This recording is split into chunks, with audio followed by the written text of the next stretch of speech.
anything from a fine to prison time. Former President Donald Trump speaking out today, one day after a jury convicted him of scheming to hide payments to a porn star to help his 2016 election.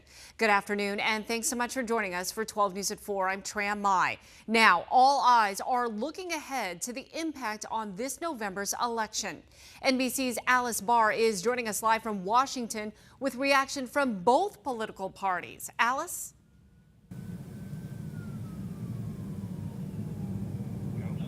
Good evening. In lengthy remarks today, former President Trump spoke to both his anger over the criminal conviction and also to the impact on the presidential campaign that now moves to a new phase.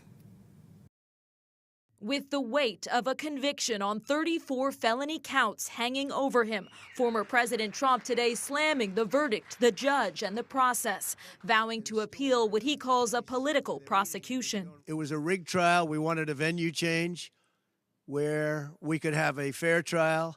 We didn't get it. We wanted a judge change. We wanted a judge that wasn't conflicted. President Biden making his first comments since the verdict. It's dangerous. It's irresponsible for anyone to say this was rigged just because they don't like the verdict.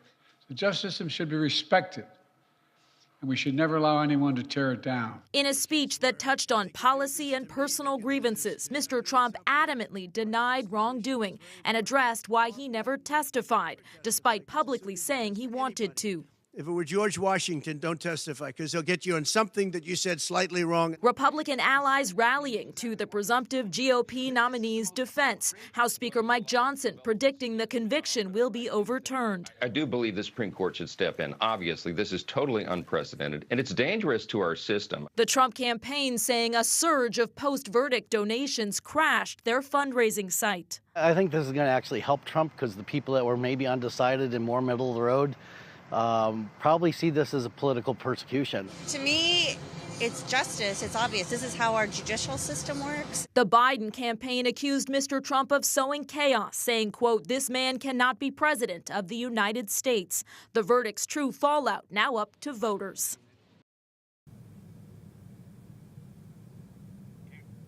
Former President Trump's sentencing is set for July 11th. He could face up to 4 years in prison, but many legal analysts think, given a number of factors, including the lack of a criminal record for Mr. Trump, that it's much more likely he'll see a penalty like probation, a fine, something along those lines. Tram, back to you. All right, Alice, thank you.